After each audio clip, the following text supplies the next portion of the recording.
اللہ تعالیٰ نے ہر چیز کے بارے میں یہی کہا ہے کہ جو بو گے وہی کاٹو گے، اور بارہا جگہوں پہ اس بات کا اظہار کیا ہے کہ جیسا کیا تھا ویسے ہی وہ بھرتا ہے۔ سورہ کہف میں یہی واقعات ہے، 2-3 واقعات کا ذکر ہے، جس میں سے ایک واقعہ یہی ہے کہ موسیٰ علیہ السلام اور خضر علیہ السلام، سب کو پتہ ہی ہے، میں ان شارٹ میں بات عرض کروں گا۔ تو موسیٰ علیہ السلام اور خضر علیہ السلام کا جو واقعہ ہے اس میں یہی ہے کہ بھائی کشتی جو ہے وہ کشتی والا بڑا نیک تھا، اس کی نیکی کے عمل کی وجہ سے اس کی کشتی توڑ دی گئی، اور اس لیے توڑ دی گئی کہ وہاں کا بادشاہ بڑا ظالم تھا، وہ جو اچھی نئی کشتی دیکھتا تھا اس پہ قبضہ کر لیتا تھا۔ تو اس کے عمل کا جو ثمرہ اس کو اس طریقے سے دیا گیا تاکہ یہ کشتی اس کے پاس محفوظ رہے، اس کی کشتی توڑی گئی۔ دوسرا واقعہ کیا ہے، وہ اس واقعے کے اوپر ہے کہ ایک چھوٹا معصوم بچہ تھا، وہ معصوم بچہ تھا، خضر علیہ السلام نے اس کی گردن موڑ دی، اس کو مار دیا۔ تو موسیٰ علیہ السلام نے کہا کہ بھائی یہ کیا کیا آپ نے، یہ تو ظلم کر دیا آپ نے۔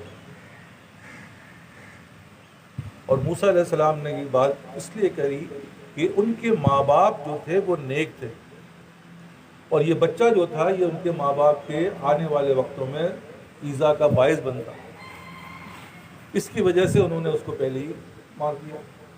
اب آپ دیکھیں عمل کیا تھا، ماں باپ کی نیکی کی وجہ سے اس کے اولاد کو جو آنے والے وقت میں اس کے لیے باعث زحمت بنتا، اس کو پہلے ہی اٹھا لیا گیا، لیکن کس وجہ سے؟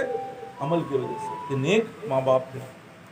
تیسرا واقعہ میں کیا ہے کہ دیوار گر رہی تھی، موسیٰ علیہ السلام اور خضر علیہ السلام نے دیوار کھڑی کر دی۔ موسیٰ علیہ السلام نے کہا بھئی یہ کیا کیا آپ نے، اس سے ان گاؤں والوں نے ہمارے ساتھ تو بڑا ہی ظالمانہ بات کی اور آپ نے ان کی دیوار کھڑی کر دی۔ تو اس میں کیا کہا انہوں نے کہا کہ بھئی ان کے ماں باپ نیک تھے تو اس کے نیچے خزانہ دبا ہوا ہے، یہ جو اولاد ہے ان کی، اس کی جو ہے ان کو یہ خزانہ ملنا ہے، جس کی وجہ سے یہ اس دیوار کو کھڑی کر دی گئی، کیونکہ جب یہ بڑے ہوں گے تو ان کو خزانہ مل جائے۔ ان تینوں واقعات میں ہم یہی دیکھ رہے ہیں کہ اعمالوں کا جو جزا ہے وہ اس صورت میں ملتا ہے جو آگے والے وقت کے لحاظ سے ہوتا ہے۔ اسی لیے بار بار ایک ہی بات کو دہرا رہا ہوں، 3 واقعات پورے قرآن شریف میں بہت اہم ہیں، اور ان 3 واقعات سے ہم نے یہ سبق لینا ہے کہ واقعی میں ہماری زندگیاں جو ہے، جو ہم جو بو رہے ہیں وہی ہم نے کاٹنا ہے۔ اب اس کی حکمت عملی کیا ہے یہ اللہ ہی بہتر جانتے ہیں، لیکن یہ ہمارے لیے جو باعث سمجھ ہے کہ ہم بو کیا رہے ہیں۔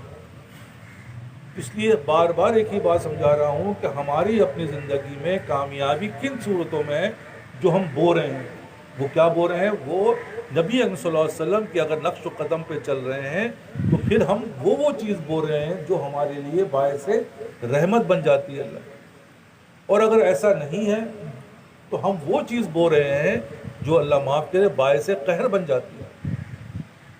یہ بات بہت صاف ہے، واضح ہے، اور انہی باتوں کو سمجھنے کے لیے ہم یہاں بیٹھے ہوئے ہیں، اور یہاں بیٹھنے کا مقصد کیا ہے کہ ہم نے اپنے دل کو بنانا ہے، جس کو ہم کہتے ہیں تزکیہ نفس۔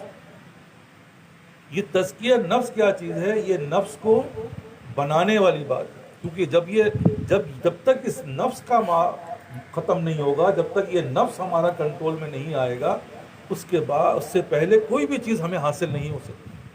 اس کی مثال بزرگوں نے ایسی ہی دی ہے کہ جنت مرنے کے بعد ہی مل سکتی ہے، مرنے سے پہلے نہیں مل سکتی۔ تو سب سے بڑی شرط کیا ہے اس کی؟ مرنا۔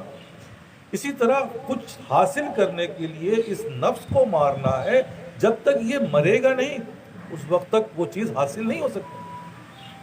ای خیال است محال است جنون، یہ پاگلوں کی باڑ میں ہیں ہم کہ بھائی ایسے ہی حاصل ہو جائے گا، کبھی نہیں ہو سکتا، کیونکہ جب تک یہ نفس زندہ ہے، یہ جو نفس سے امارہ ہے، یہ نفس سے جو ظالم نفس ہے ہمارا، جب تک یہ ہے وہ چیز نہیں آ سکتی، جس کو بزرگان دین نے دوسرے انداز میں کہا ہے کہ جب تک روشنی ہے اندھیرا نہیں آ سکتا، یا جب تک اندھیرا ہے روشنی نہیں آ سکتی۔ روشنی آئے گی تو اندھیرا چلا جائے گا۔ تو یہ اس کی مثالیں ہیں، اور یہی چیزیں ہم نے یہاں پر اپنے اندر محسوس کرنی. اور انشاءاللہ ثم انشاءاللہ جو لوگ اس کو محسوس کرتے ہیں اللہ تعالیٰ اس کی آنکھ کو، اس کے دل کو ایسے ہی کھول دیتے ہیں جیسے ہماری جسم کی آنکھ ہے. کہ جسم کی آنکھ میں ہمیں سامنے گڑھا نظر آئے گا، پتھر نظر آئے گا، ہر باریک سے باریک چیز نظر آئے گی، تو ہم کبھی بھی اس کی طرف نہیں مائل ہوتے. اس کے برعکس ایک اندھا آدمی ہے جس کی نابینا ہے، وہ جان بوجھ کر نہیں، وہ انجانے میں ٹکراتا رہتا ہے ادھر سے ادھر، ادھر سے ادھر. کیوں؟ کیونکہ وہ اندھا ہے.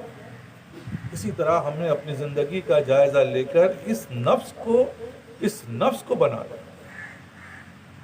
اور اس نفس کو بنانے کا کیا کہنا ہے؟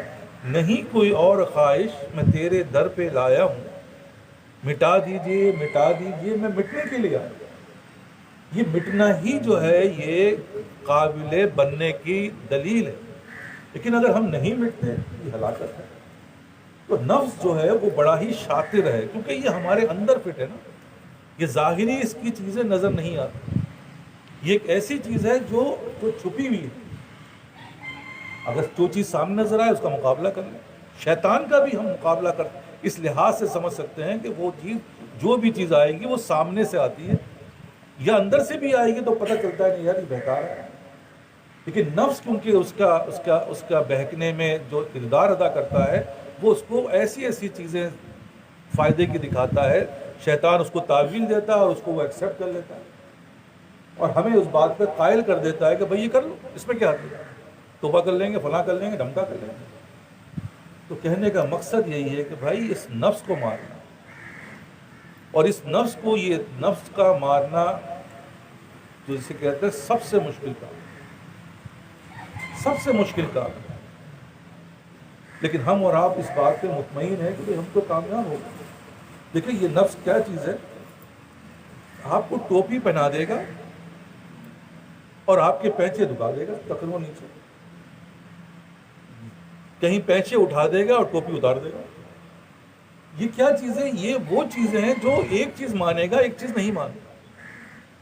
ایک چیز میں کہے گا یہ کر لو، ایک چیز میں کہتا وہ کر لو. اور جبکہ نفس جب مرے گا تو ہر چیز اللہ کے حکم کے مطابق ہوگی، نبی کی سنت کے، یہ اس کی دلیل ہے. وہ یہ نہیں کہے گا یہ کرو یہ نہ کرو، داڑھی رکھوں اس کو کالی کر لوں، فلاں کروں اور فلاں نہ کروں. تو ہم یہ دیکھتے ہیں کہ ان چیزوں میں ہم اور آپ، ہر آدمی کسی نہ کسی طریقے سے انوالو ہوتا ہے، پتہ بھی نہیں چلتا. آج شادی ہے، آج فلاں ہے، آج دھمکا، آج ایسا کر لیتے ہیں، کل پھر چھوڑ دیں گے. تو یہ جو بات آتی ہے ہمارے دل و دماغ میں، یہ نفس کی ہی شرارت ہوتی ہے. لیکن جہاں یہ چیزیں ختم ہو جاتی ہیں، جسے کہتے ہیں دو رنگی چھوڑ دے، ایک رنگ ہو جا، سراسر سنگ ہو جا یا پھر موم ہو جا، تو پھر تو وہ کامیاب ہو جاتا ہے. ورنہ ادروائز وہ کامیاب نہیں ہوتا. وہ ایسے ہی چلتا ہے جیسے کہنا ہے کہ کچھ مانے کچھ نہ مانے.